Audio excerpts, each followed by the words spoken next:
Dans tout milieu où le monde spirituel est reconnu comme étant une réalité, dans ce monde où l'on reconnaît le bien et le mal, les forces des ténèbres et les forces de la lumière, où l'on reconnaît Satan et on reconnaît Dieu, nous voyons cette constante recherche de ce mot-ci, la délivrance. Certains parlent de la purification d'esprits mauvais. D'autres parlent de la délivrance ou de la victoire sur Satan et sur les œuvres des ténèbres. Alors pour cela, nous voyons des gens qui vont jusque dans des extrêmes pour obtenir cette délivrance et cette liberté. Et cela devient des fois un cercle vicieux où les gens reçoivent des prières et certaines autres méthodes de prière dans le but d'expérimenter une délivrance ou une liberté quelconque. Mais aujourd'hui, j'aimerais vous proposer une voie par excellence. J'intitule le message de ce jour « La délivrance ou la liberté par la vue ».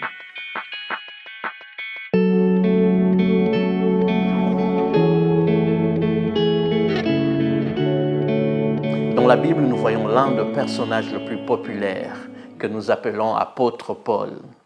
Avant qu'il ne soit apôtre, cet homme était un pharisien nommé Saul, venant de Tarse.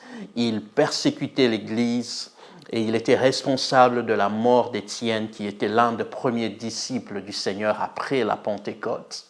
Alors, dans une de ses missions pour aller persécuter l'Église, dans son chemin de Damas, allant à Damas pour persécuter l'Église, il y a eu une grande lumière qui est apparue autour de lui. Et c'était une manifestation de la présence de Jésus. Alors cette lumière était tellement forte qu'elle avait aveuglé Saul de Tarse. Et cela est comme une représentation, une manifestation de la réalité de son cœur. Il était devenu aveugle parce qu'en réalité, dans son cœur, Saul était aveugle. Nous voyons dans Actes au chapitre 9 et au verset 18, après que Ananias ait prié pour lui, la Bible dit au verset 18 qu'il tomba de ses yeux comme des écailles. Et Saul était maintenant en mesure de voir. Et cela aussi est une représentation de la délivrance ou de la restauration de sa vue sur le plan spirituel. Quand il a recouvert la vue, c'est alors que Paul s'est mis à marcher selon la voie de Dieu et il s'est mis à servir le Seigneur. C'est quand il a recouvert la vue qu'il a commencé à marcher et à servir Dieu. Cela est une preuve que le fait qu'il était en train de persécuter l'Église n'était pas lié au fait qu'il ne voulait pas donner gloire à Dieu, mais c'était simplement parce qu'il était aveugle. Le recouvrement de sa vue était le moment où sa vie avait été changée et c'est là qu'il s'est mis à servir Dieu. Nous voyons que beaucoup se détournent de la voie de Dieu, beaucoup se détournent de Dieu, non pas parce qu'ils ne veulent rien savoir de Dieu, mais la raison pour laquelle les gens ne marchent pas selon la voie de Dieu, la raison pour laquelle nous voyons des gens qui sont dépendants à une certaine vie qui ne donne pas de gloire à Dieu, c'est à cause du fait que ces gens sont aveuglés. Dans le livre de 2 Corinthiens au chapitre 4 et au verset 4, la Bible dit ceci: « Pour les incrédules, dont le Dieu de ce siècle a aveuglé l'intelligence, afin qu'ils ne vissent pas briller la splendeur de l'évangile de la gloire de Christ, qui est l'image de Dieu. » Le Dieu de ce siècle a aveuglé l'intelligence des gens pour qu'ils ne voient pas briller la gloire de l'Évangile, pour qu'ils ne voient pas briller la gloire de la présence de Dieu dans leur vie. Et c'est ça la raison pour laquelle le monde se détourne de Dieu. Non pas parce que ces gens ne veulent rien savoir de Dieu, mais c'est simplement parce que les gens sont aveuglés. J'aimerais que nous lisons les détails de l'apparition de Christ à Paul. Dans Actes au chapitre 26, nous allons lire à partir du verset 15. Je vais le lire pour vous. Je répondis, qui es-tu, Seigneur? Et le Seigneur dit, je suis Jésus que tu persécutes, mais lève-toi, tiens-toi sur tes pieds, car je te suis apparu pour t'établir ministre et témoin des choses que tu as vues et de celles pour lesquelles je t'apparaîtrai.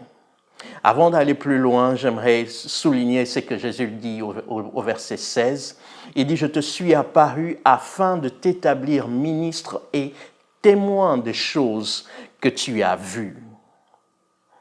Cette réponse à l'appel du ministère que le Seigneur confie aux hommes n'est pas dans le but d'avoir une autre église ou une autre chaîne de prédication ou une autre chaîne chrétienne, mais le but pour lequel on répond à l'appel de Dieu, le but pour lequel nous, ma femme et moi, avons répondu à cet appel, ce n'est pas pour avoir une autre chaîne chrétienne à la télé ou pour avoir une autre église ici sur la terre, mais le but, c'est être témoin ou témoigner des choses que nous avons vues de nos propres yeux, des choses que nous avons expérimentées personnellement de la part de Dieu.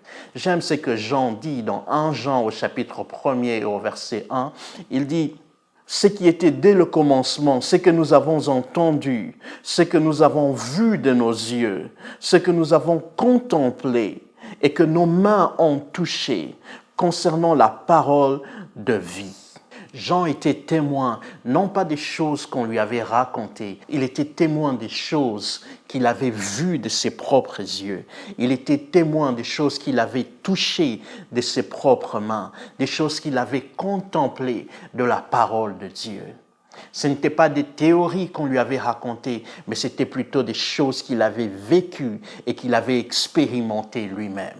Alors nous allons continuer ce que Paul disait dans Actes au chapitre 26 et au verset 18. Il dit, afin que tu leur ouvres les yeux, c'était Jésus qui parlait, pour qu'ils passent des ténèbres à la lumière, de la puissance de Satan à Dieu, pour qu'ils reçoivent par la foi en moi le pardon des péchés et l'héritage avec les sanctifiés. Voilà le but pour lequel Paul était appelé. Il était appelé à témoigner des choses qu'il avait expérimentées, des choses qu'il avait vues et des choses qu'il avait entendues. Mais il était aussi appelé dans un but précis à porter la délivrance de la puissance des ténèbres à la puissance de Dieu. Que les gens sortent de la puissance du péché, la puissance de la destruction et entrer dans la puissance ou dans le bonheur qui est accordé aux enfants de Dieu. Alors comment est-ce que cela allait être fait? Le Seigneur lui a dit, afin que tu leur ouvres les yeux. Voilà comment la délivrance était accordée, pour sortir de la puissance de Satan, pour sortir de la puissance du péché. Cette délivrance est accordée par l'ouverture des yeux. Nous avons lu dans 2 Corinthiens au chapitre 4 et au verset 4 que le Dieu de ce siècle, ou Satan, a aveuglé les gens afin qu'ils ne voient pas briller la splendeur de l'évangile de Christ. Nous avons dit que la raison pour laquelle nous vivons dans le péché, la raison pour laquelle nous expérimentons des oppressions de l'ennemi, des oppressions démoniaques, c'est simplement parce que nos yeux ne sont pas ouverts. La délivrance pour sortir de la puissance de Satan et entrer dans le bonheur du royaume de Dieu, c'est quand nos yeux sont ouverts. Imaginez être à table et en face de vous, il y a un repas délicieux. Mais vous ne pouvez pas saisir ou prendre ce repas parce que vous ne pouvez pas voir. Vous ne savez pas vous situer par rapport à où se trouve le repas. Mais ça sent tellement bon, mais vous ne pouvez pas toucher à ce repas parce que vous ne pouvez pas voir. Eh bien, c'est ce que Satan fait au monde. Il y a quelque chose qui a eu lieu, mais nous ne pouvons pas expérimenter ces choses tant que nous ne voyons pas. Il y a quelque chose de glorieux que le Seigneur a accompli pour nous. Mais le moyen par lequel nous pouvons expérimenter ces choses, c'est en voyant ce que le Seigneur a fait. Alors quand nous parlons de la vue, de quoi nous parlons? Je parle simplement de la connaissance. La délivrance, la liberté par la connaissance. Voilà le moyen par lequel nous expérimentons la délivrance. C'est par la connaissance. Et le moyen par lequel Satan aveugle les gens, c'est en les rendant ignorants ou en les gardant dans une certaine ignorance. Alors vous me demanderez, vous me poserez cette question de savoir quelle ignorance? L'ignorance de quoi ou qu'est-ce qui a eu lieu? J'aimerais vous lire ce qui a eu lieu dans le livre de Colossiens au chapitre 2. Nous allons lire à partir du verset 13. Vous qui étiez morts par vos offenses et par l'incirconcision de votre chair, il vous a rendus à la vie avec lui en nous faisant grâce pour toutes nos offenses. Il a effacé l'acte dont les ordonnances nous condamnaient et qui subsistait contre nous, et il l'a détruit en le clouant à la croix. Il a dépouillé les dominations et les autorités et les a livrées publiquement en spectacle en triomphant d'elles par la croix. Voilà ce qui a eu lieu. Jésus-Christ avait triomphé de Satan. Mais non seulement qu'il avait triomphé, mais il avait, la Bible dit, dépouillé les dominations et les autorités et il les avait livrées en spectacle. Cela est l'image de comment les choses se passaient dans les temps anciens. Quand il y avait une guerre et il y avait un méchant roi ou une force opprimante qui dominait sur un pays ou sur un royaume, le jour où le royaume qui était considéré faible avait la victoire sur ce méchant qui les opprimait, qu'est-ce que ces gens faisaient? Ils coupaient les pouces des rois qui les opprimaient, ils coupaient une partie de leurs pieds, ils enlevaient tous leurs habits et ils les promenaient, ils les livraient en spectacle en les promenant dans toutes les rues et dans toutes les villes, comme pour dire à leur peuple que ce méchant qui dominait sur vous, ce méchant qui vous terrorisait, ne pourra plus jamais saisir une épée.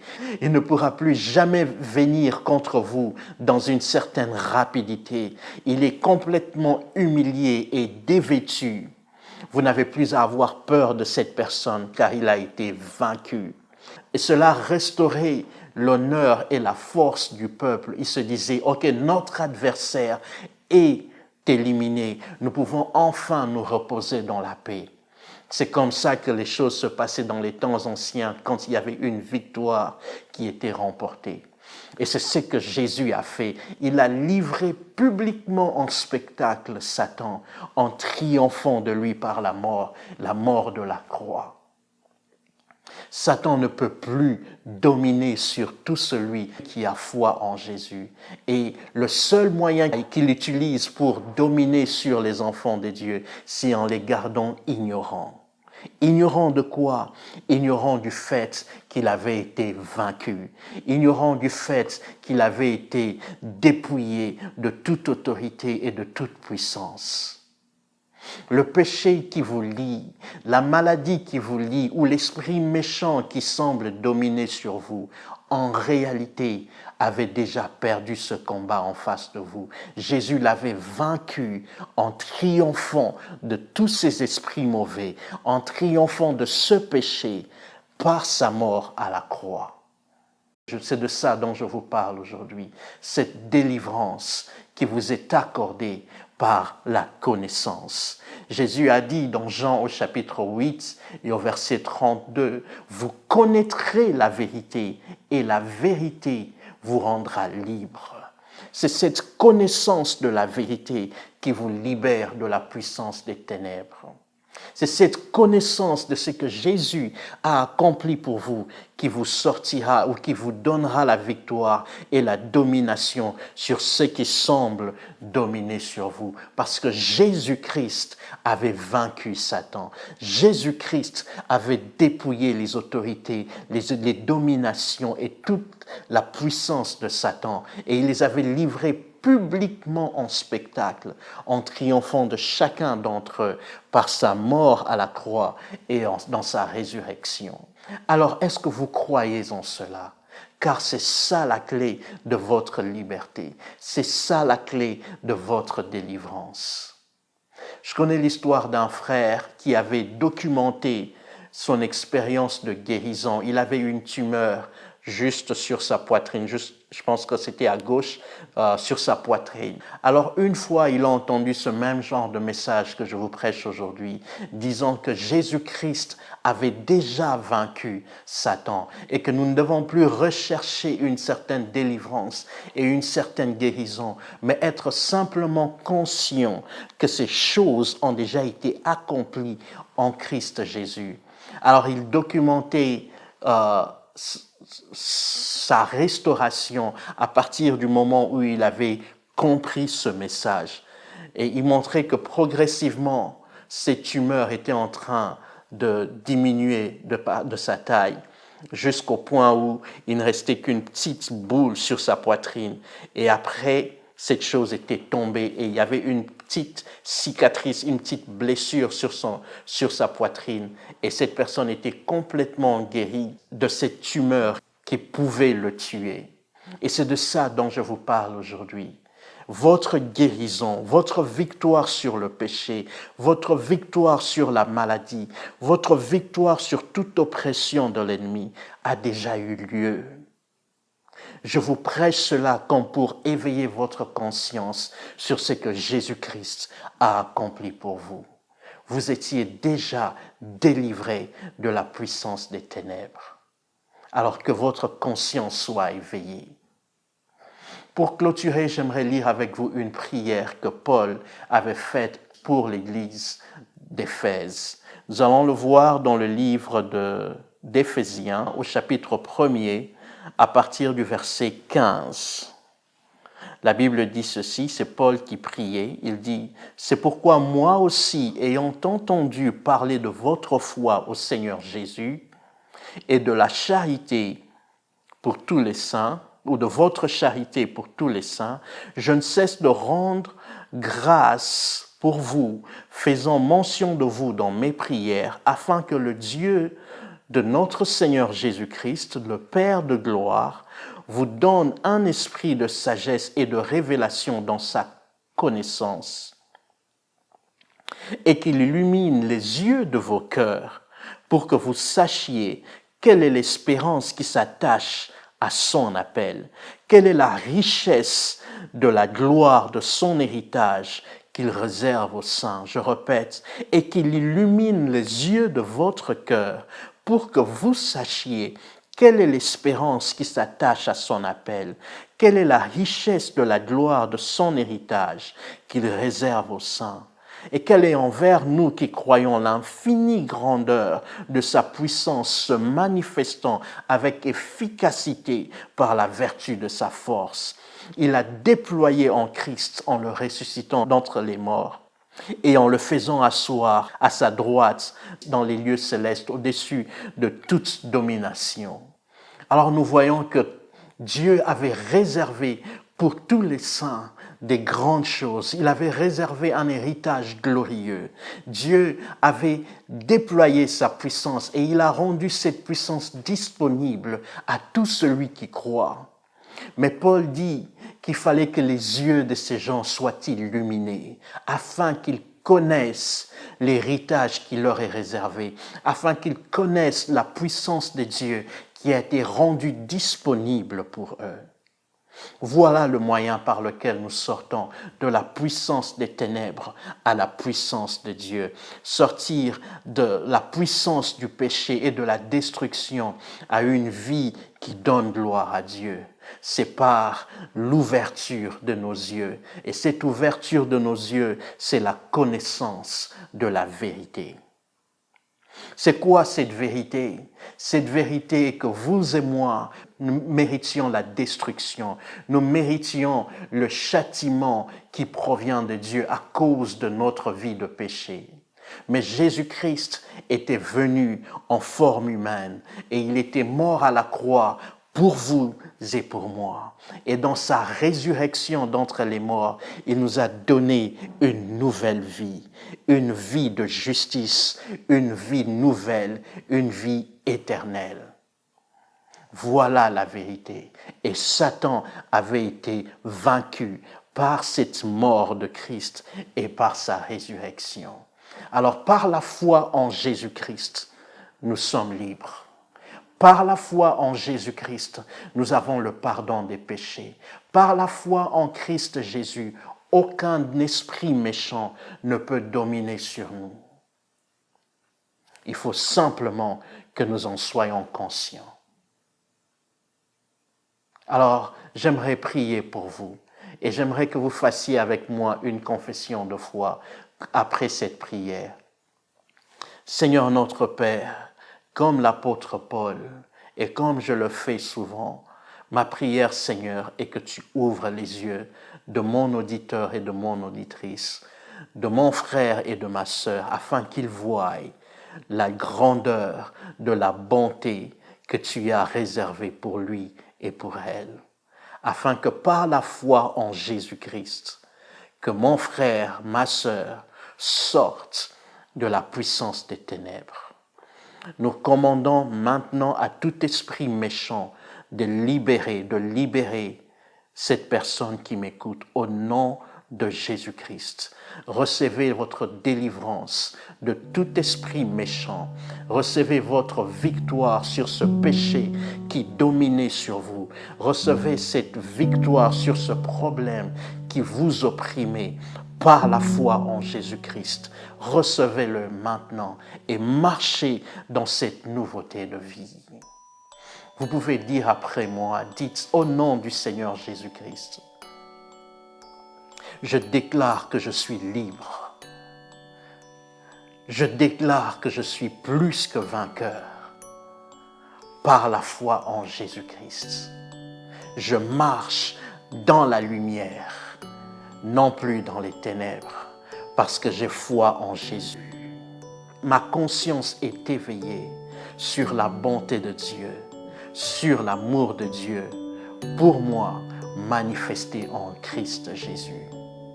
Je suis béni, je suis libre, je suis affranchi au nom du Seigneur Jésus-Christ. Amen.